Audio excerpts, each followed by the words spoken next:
Hey guys, tonight we begin a journey into one of history's most shocking secrets. Picture this. A world where showing your ankle could destroy your reputation forever. Where a glimpse of your foot through a carriage door could make you the scandal of the entire town. Where women literally died, rather than reveal what we consider the most innocent part of our body today. This isn't some distant fairy tale. This was reality for millions of Victorian women. And what I'm about to tell you will make you question everything you thought you knew about the good old days. You know, before we dive into this incredible story together, I'd love it if you could hit that subscribe button and give this video. I'm always curious. Where are you watching from right now? Maybe you re-cozy in bed, or perhaps you're rewinding down after a long day. Drop a comment and let me know. I read every single one. Your stories always inspire the tales I choose to tell.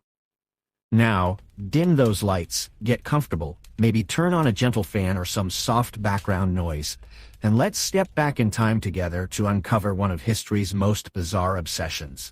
London, 1847. Lady Margaret Whitmore stepped out of her carriage with great care, her long burgundy gown spreading around her feet like a shield. As she lifted the hem slightly to avoid the muddy street, an unfortunate gust of wind revealed not just her ankle, but also the outline of her delicate leather boot. The nearby gentleman gasped, the street vendors stopped mid-shout, and even the horses seemed to halt. Why such a reaction? Because in Victorian society, this was considered a shocking breach of decency. It might sound amusing to us now, but for Margaret this moment would become a source of shame for months. Rumors would spread rapidly through London's elite circles. She would be whispered about at tea gatherings, quietly excluded from events, and if she had been unmarried, her chances of finding a suitable match could have collapsed overnight, all over a glimpse of an ankle. This wasn't simply about modesty taken too far. It reflected a much deeper system of control tied to power, economics, and the need to preserve order in a world undergoing rapid change. To grasp the scale of this obsession, imagine that women's dresses in that era didn't just hide ankles, they swept the ground. Their skirts often measured 12 to 15 feet in circumference, turning them into moving structures that completely concealed the lower body. A single Victorian dress contained so much fabric it could have been used to create 3 modern wedding gowns. Victorian fashion was both fascinating and tragic. Those enormous skirts weren't just impractical, they were dangerous. Women often caught fire when their gowns brushed too close to fireplaces, stumbled down staircases because they couldn't see their feet, or were dragged along the street after their skirts were trapped in carriage doors. Some even drowned when heavy, water-soaked fabric pulled them under after slipping into ponds or rivers. Yet society insisted these risks were acceptable, all to uphold the sacred rule that a lady's ankle must remain hidden. The irony is striking. Women could bare shoulders and cleavage at evening balls, dance pressed tightly against men during waltzes, but revealing an ankle was treated as disgraceful. Historian Dr. Sarah Richardson discovered astonishing details in her research. The average middle-class Victorian woman owned 15 to 20 pairs of boots and shoes that were never meant to be seen, not even by her husband. Many of these boots had narrow high heels that made long walks nearly impossible, but walking wasn't expected of them. The ideal woman of that era was a decorative figure, admired but immobile. Behind it all lay staggering economics. The fashion industry thrived on this obsession, with bootmakers producing intricate designs featuring dozens of tiny buttons, elaborate laces, and luxurious materials like kid leather and silk. A single pair could cost what would be about $800 today, and still, they were kept hidden. Perhaps the most surprising part of the story, though, was how women secretly pushed back. Some created an underground culture around footwear, gathering in private to show off their latest acquisitions. They commissioned daring custom designs, boots with hidden pockets for love notes, secret compartments for keepsakes, even perfume reservoirs that released fragrance as they walked. One particularly daring London socialite, whose name remains protected by historians, became legendary in this quiet rebellion. One London socialite, whose name historians still keep secret, reportedly left behind more than 200 pairs of boots and shoes for her descendants. She even kept detailed journals describing every pair, the events she wore them to, and the tiny rebellions they symbolized. Her notes read almost like poetry to freedom. Today I wore the emerald green boots with pearl buttons. No one saw them beneath my gown, but I felt powerful knowing they were there, yet behind the glamour, the health. Consequences of this obsession were devastating. Victorian doctors, nearly all men, actually reinforced the ankle-hiding rule by claiming that women's feet were too fragile to be exposed. Some insisted that allowing air and sunlight to touch them could trigger hysteria, infertility, or even moral decline. These weren't obscure ideas. They were published as respectable medical opinions of the day. What they failed to acknowledge was the hidden epidemic of pain and deformities. Women suffered from bunions, ingrown nails, circulation issues, and severe foot damage from boots that rarely fit properly. Fittings themselves were considered immodest. So many women never had the chance to adjust their shoes. The saddest part is that countless women went their whole lives without ever truly seeing their. For many working-class women, the only chance to own fine footwear came in the form of a single pair of Sunday boots, worn only to church and always hidden beneath skirts, just a little longer than their daily clothes. It was a quiet act of dignity in a society that constantly reminded them they were of lesser worth. As we move deeper into these peculiar Victorian customs, I can't help but think about the women who endured them. Imagine the small humiliations day after day, the constant pressure to treat their own bodies as sources of shame, the endless energy spent arranging fabric and appearances instead of chasing passions or ambitions. And yet, despite it all, these women raised children, managed households, and even ignited the early sparks of women's rights, all while living in a world that insisted their ankles remain unseen. The ankle taboo was only the start. Victorian society built countless rules aimed at controlling women's bodies and minds. But here's where countless rules aimed at controlling women's bodies and minds. But here's where it gets interesting. Women didn't just accept those rules. They fought back, often in the most creative ways imaginable. One of the cleverest forms of resistance? Turning fainting into a weapon. Yes, you heard that right. What looked like delicate weakness was, in fact, a calculated performance. Picture it. A woman suddenly collapsing onto a velvet sofa, one hand dramatically across her forehead, her breath shallow as anxious voices filled the room. Smelling salts appear, gentlemen rush to assist. But here's the twist. She isn't actually unconscious. She's communicating. This was strategic swooning, a way to use society's own expectations as a shield and tool of power. It sounds almost unbelievable, but the evidence is there, in letters, in journals, in carefully recorded observations. It reads like a masterclass in psychological strategy, hidden beneath a mask of fragility. Even Charlotte Bronte wrote about it. In 1849, she described to her friend Ellen Nussey. What she called the art of the intentional swoon. She wasn't speaking of genuine illness. She was outlining a practice performance, a way to escape unwelcome conversations, dodge tiresome social obligations, and subtly bend the rules of a rigid world. Charlotte Bronte once admitted in a letter that a perfectly timed feint could achieve what hours of debate never could. When Papa becomes too persistent about my marriage, she wrote, a graceful collapse distracts him so completely that his arguments vanish. But why was fainting tied so strongly to Victorian women in the first place? The answer is both tragic and maddening. The corset craze of the era was very real, and it left devastating effects. Women were literally suffocating themselves in the name of fashion. Dr. Arabella Keneally, one of Britain's earliest female physicians, recorded countless cases of what she called corset-induced syncope, medical fainting brought on by restricted breathing and crushed internal organs. A properly tightened corset could reduce a woman's waist by 4 to 7 inches.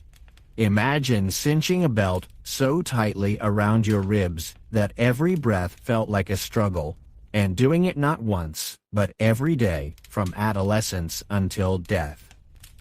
Some women even developed corset liver, as doctors described it, because their organs physically reshaped under constant pressure. Yet this very culture of fragility became a weapon women could use. If society expected them to be weak and prone to collapse, then feigned weakness became a kind of strength. Lady Caroline Lamb, infamous in her own lifetime, mastered what observers called the calculated vapors.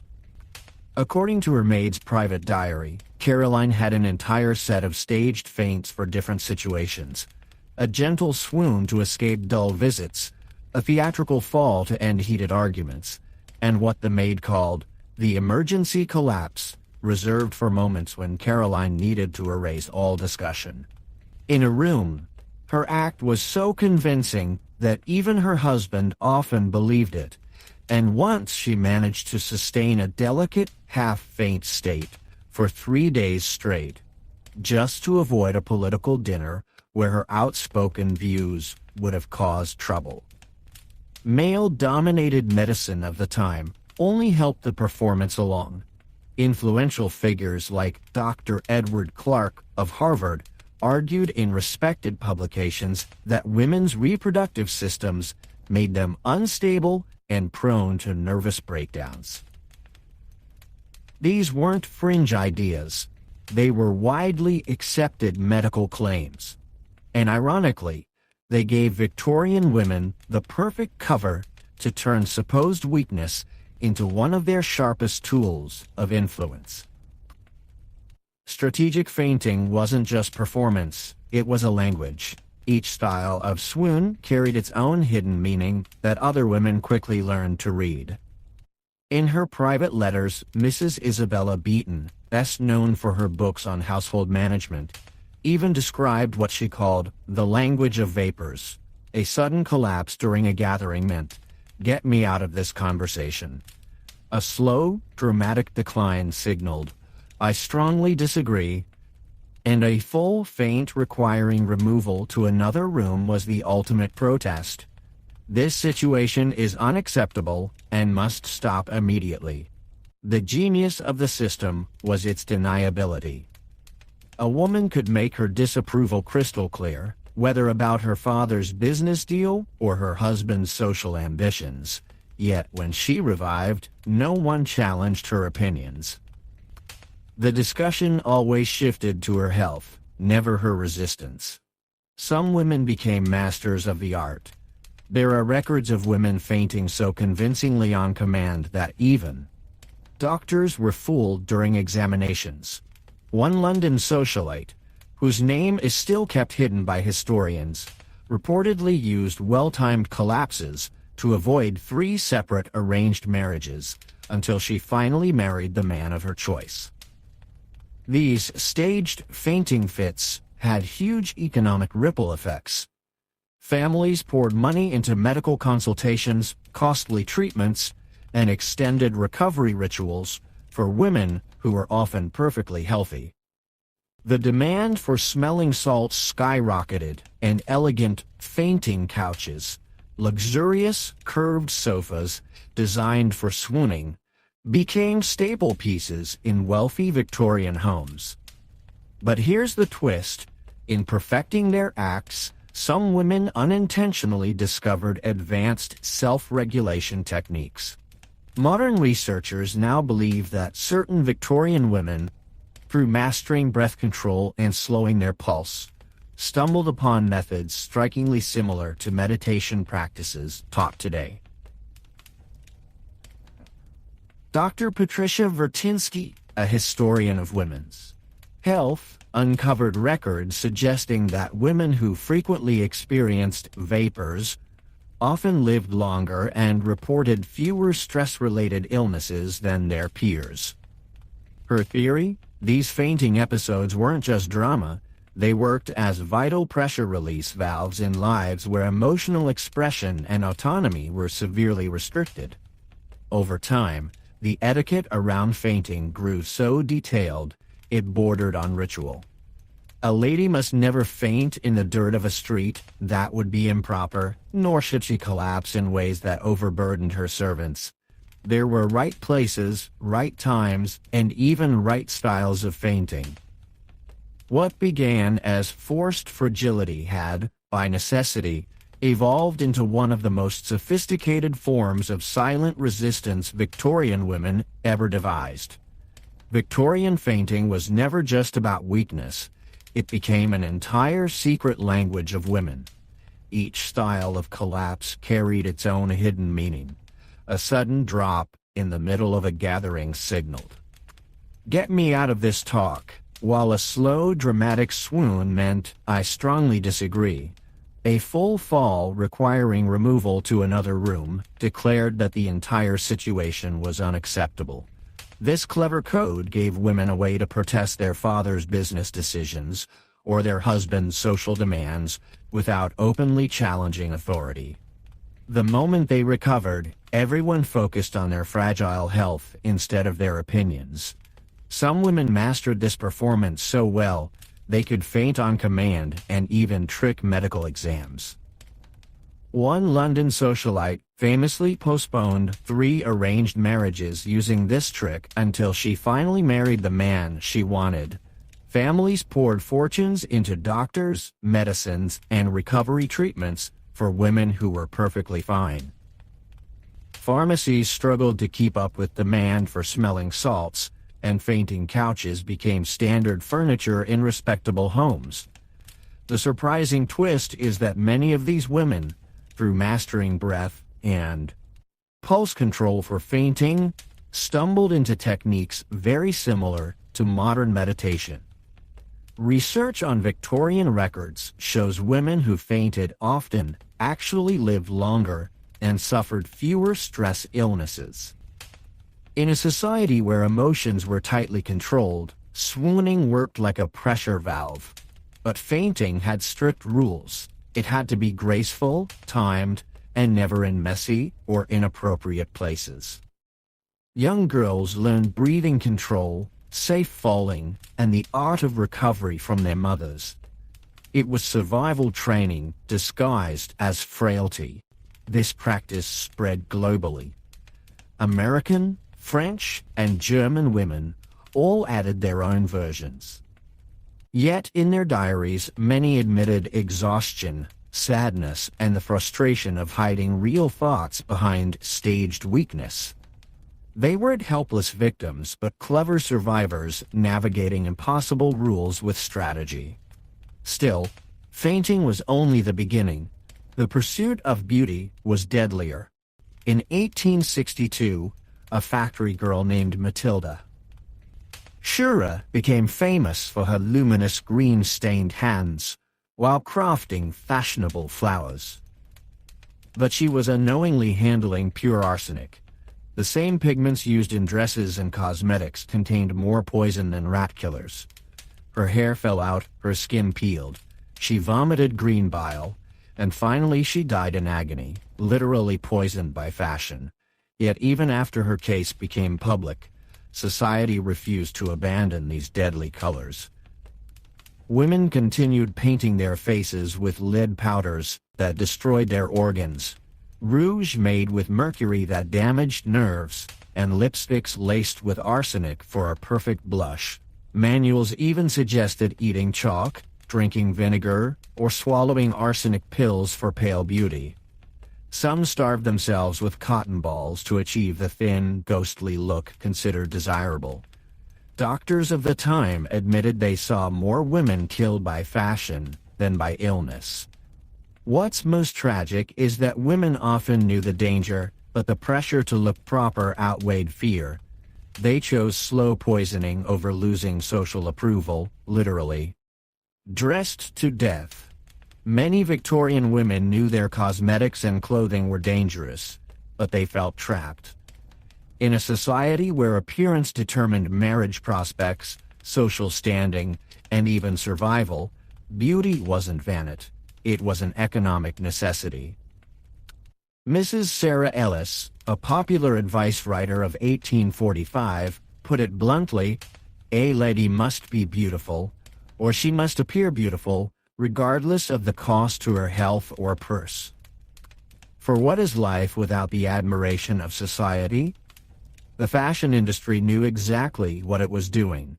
Historians have uncovered internal documents from major fashion houses, proving manufacturers were fully aware of the risks. They simply didn't care. Profits were staggering. A single arsenic green ball gown could cost the equivalent of $15 today, and London's artificial flower trade employed over 50 women, handling lethal chemicals every day. Some stories are horrifying. In 1863, Lady Margaret Marsh wore her arsenic green gown to 3 grand events. After the third, her skin erupted in lesions where the fabric touched her. Her doctor reported the dress had literally burned through her flesh. Yet Lady Margaret's first concern wasn't survival, it was whether the gown could be altered to cover the damage so she could keep wearing it. Mercury-based cosmetics created different nightmares. Women developed hatter's disease, the same poisoning suffered by hat makers. Symptoms included tremors, mood swings, memory loss, and madness. Many were locked in asylums, their families unaware that beauty powders were the cause. One of the most haunting cases is that of Clara Morrison from Manchester. Her diary details her slow collapse from mercury poisoning. "My hands shake so terribly now that I can scarcely hold my pen, yet I cannot abandon my beauty routine. How else am I to catch a suitable husband?" Her final entries are scrawled, almost illegible, describing paranoia and hallucinations. She died at just 23, surrounded by dozens of hidden bottles of mercury cosmetics. The epidemic spread worldwide. French women were poisoned by lead paints. German women collapsed from copper-dyed gowns. American women even imported the deadliest European products because danger was seen as proof of effectiveness. The cruel irony was that the symptoms of poisoning became part of the beauty ideal.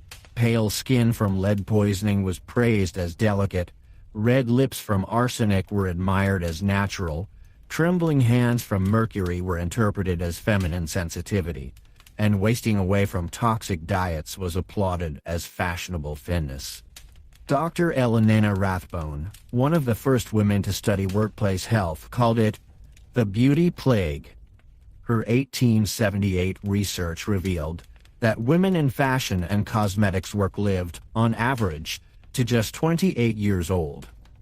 Even wealthy women who only wore the garments occasionally showed much higher rates of organ failure and mysterious illnesses. Later cemetery studies revealed something even darker. Women buried in arsenic gowns and mercury jewelry poisoned the soil for decades. Some Victorian graveyards had to be treated as toxic waste sites more than a century later. The industry tried to adapt, selling safe arsenic compounds, lead-free, powders that simply replaced one poison with another, and natural cosmetics made from toxic plants. Death was rebranded as organic. A few women resisted, embracing so-called natural beauty movements, but even those methods, bloodletting for pale skin or eating poisonous berries for red lips, were deadly in their own way. The tragedy of Victorian beauty isn't just that women died for it. It's that so many felt they had no choice. In a world where an unmarried woman had virtually no independence, beauty was survival. And survival meant slowly poisoning yourself for society's approval. In a society where women had almost no economic independence and survival depended on social acceptance, the choice between poison and poverty wasn't really a choice at all. And as we continue exploring the hidden costs of Victorian femininity, it's important to remember, every time you watch a period drama with glittering green gowns and porcelain pale complexions, you're looking at fashions that literally killed. These women weren't vain, they were trapped in a culture that valued their appearance more than their lives. But if deadly fashion sounds extreme, wait until you hear about the secret language Victorian women created to communicate right under society's nose. When you aren't allowed to speak freely, you find other ways to be heard, and one of their most ingenious tools was the fan. Picture yourself in a Victorian parlor. A young woman sits quietly, delicately fanning herself during polite conversation. To her parents, it looks perfectly proper, but to someone who knows the code, that fan is telling a love story, possibly even arranging a scandalous secret meeting. The signals were subtle but powerful. Holding the fan against the left cheek meant, "I want you to leave." Pressing it to her lips whispered, "Kiss me." Carrying it in the left hand declared, "I want to know you." Placing it over the heart confessed, "You have my love." And snapping it shut boldly meant, "We need to talk." With just a flick of the wrist, entire romances unfolded in plain sight. By the mid-1800s, social restrictions were so rigid that unmarried women lived in near silence. They couldn't start conversations with men, express interest in marriage, or even voice opinions without risking scandal. But fans gave them a secret voice. The language of fans was so elaborate it developed regional variations and even class-based dialects. What a working-class girl's gesture meant might differ completely from an aristocrat's, making the system as nuanced as any. Spoken language. One of the most remarkable examples comes from the diary of Emily Hartwell, a young Boston woman in love with James Morrison, a schoolteacher her wealthy parents disapproved of. For 8 months, Emily and James conducted their entire relationship through fan signals at social events, never exchanging more than polite small talk in words. Emily's diary, written in code, describes how she placed her fan against her right cheek to signal a private conversation, while James nodded toward the garden door. A fan pressed to her lips confirmed their meeting at church the next day. Together, they even created their own private dialect, adding new meanings based on speed, angle, and grip. At one dinner party, Emily accepted James' marriage proposal by resting her closed fan against her cheek, just 3 feet away from her unsuspecting parents. The system was so sophisticated that Mrs. Isabella Stewart's 1847 guide, the lady's companion to Graceful Communication, listed over 200 distinct fan signals considered essential for any well-bred woman. Girls practiced fan technique as carefully as they practiced music or embroidery, perfecting timing, grace, and subtlety. The fan industry boomed as a result. Fans weren't just accessories, they were tools of survival and rebellion. Wealthy families commissioned elaborate custom fans with designs that added hidden layers of meaning.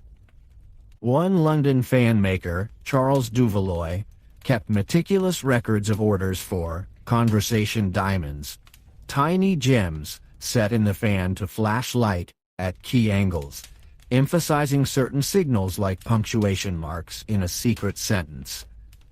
Choreographed fan movements weren't just about love, they could be political. Mrs. Margaret Fuller, the famous transcendentalist writer, documented in her private letters how women at political gatherings used fans to express their true opinions about candidates and policies. She wrote, "While the gentlemen debate the merits of various political positions, we ladies conduct our own political discourse through the silent eloquence of painted silk and ivory." The variations across countries were remarkable. Spanish women developed lengua de abanico, a system that included unique signals for religious duties and family concerns, subjects English fans never touched. In France, women perfected langue de l'Eventail, which used graceful, almost dance-like movements that could be read across crowded ballrooms.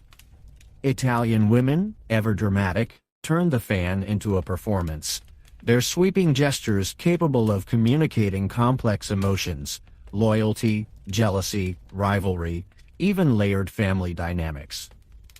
But perhaps the most extraordinary feature of this secret language was how it was taught.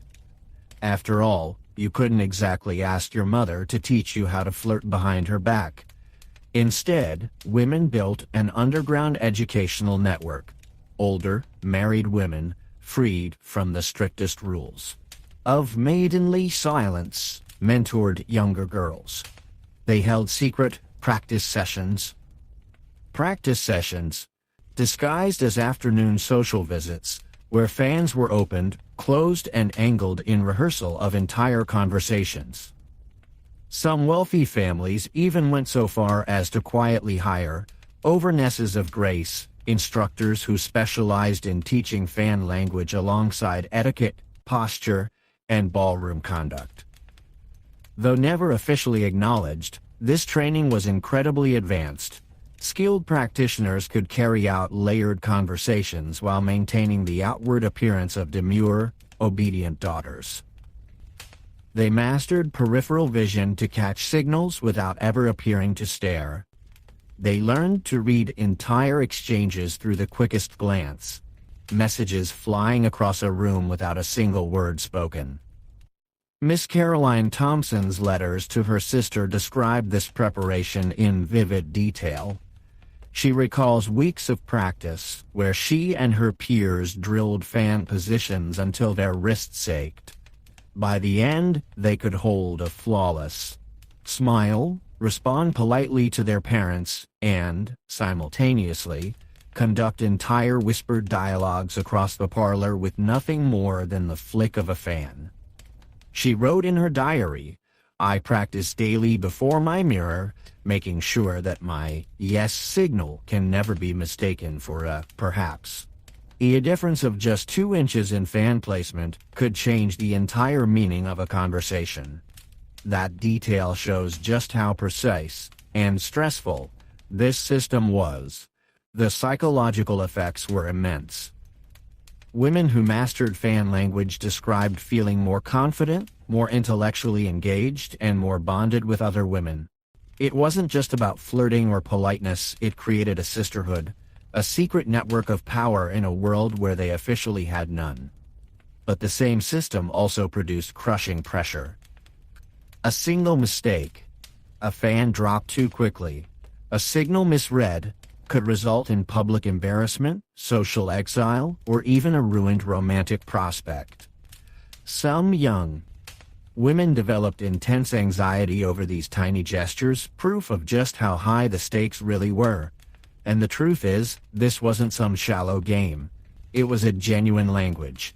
Not a handful of signals, but a structured, evolving system with its own grammar, syntax, and cultural nuance. Women, long dismissed as too fragile or simple for intellectual life, had engineered a communication tool that demanded memory, sharp observation, and extraordinary social intelligence. Dr. Sarah Jane Williams, one of the earliest physicians to seriously study women's health, privately noted that women fluent in fan language often showed stronger cognitive function and social adaptability than those who remained silent. Some of their fan-coded conversations were nothing short of brilliant, organizing charity events, handling delicate business negotiations, even quietly coordinating women's rights activities, all under the noses of men who assumed the fans were only for show. So next time you watch a period drama and see women gracefully fluttering their fans, remember, you're not looking at fragile ornaments of society. You're watching master communicators conducting resistance in plain sight. And yet, as complex as fan language was, it was only one battlefield. Because Victorian women also fought their social wars with something even more deceptively innocent: visiting cards. Those tiny slips of paper carried stakes so high, they make today's social media feuds look like child's play. Consider the case of Mrs. Adelaide Peton. In the spring of 1858, 3 little pieces of paper destroyed her entire reputation. Not love letters, not scandalous photographs, just calling cards. When Lady Catherine Worthington came to visit, Adelaide committed a fatal error. She told her servant to say she was not at home, Victorian code for "I don't want to see you." But Adelaide forgot one small problem. Lady Catherine could see her silhouette in the drawing room window. The lie was exposed. Lady Catherine responded with elegance and vengeance. She left her card with one corner deliberately folded down. To those fluent in the code, this was no casual gesture. It was a declaration of social war. Within hours, gossip spread across London like wildfire. By the end of the day, Adelaide had gone from society's darling to a complete outcast. By nightfall, Adelaide's silver tray, once piled high with invitations, was bare. She hadn't just been snubbed, she'd been erased, socially executed by a piece of cardboard. Welcome to the Victorian calling card system, the deadliest social media network of its age. Reputations could rise or collapse in hours, not through hashtags or tweets, but with the flick of a wrist and the fold of a corner. If you think Instagram drama or Twitter feuds are brutal, you've clearly never studied the Victorian card wars. These weren't quaint customs. They were weapons.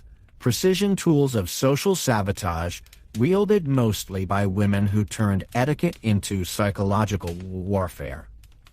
And the rules? They were insane. Entire guidebooks existed just to explain the system. Mrs. John Sherwood's Manners and Social Usages, 1884, spent over 40 pages on card etiquette alone. These weren't suggestions, they were binding laws.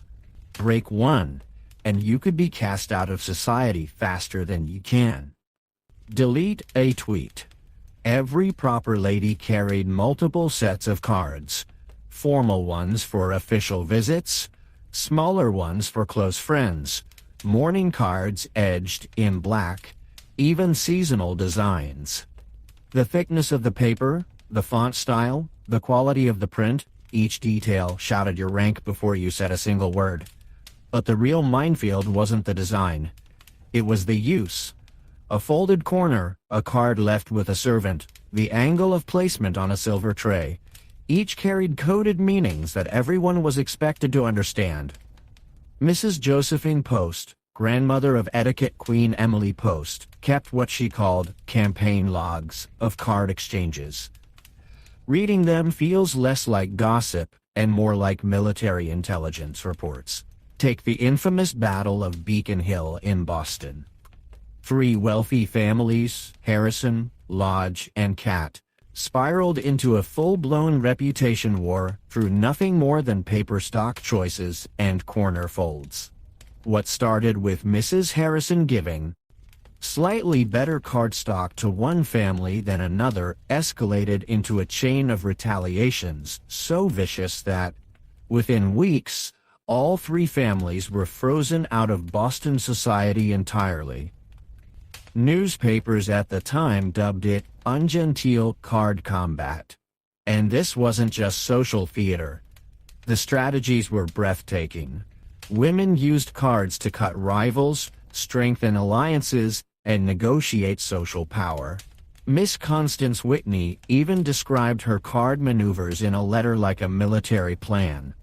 I placed my Thursday card so that Mrs. Peterson and Mrs. Davidson both see evidence of my favor toward Mrs. Richardson, while each remains uncertain of my standing with the other.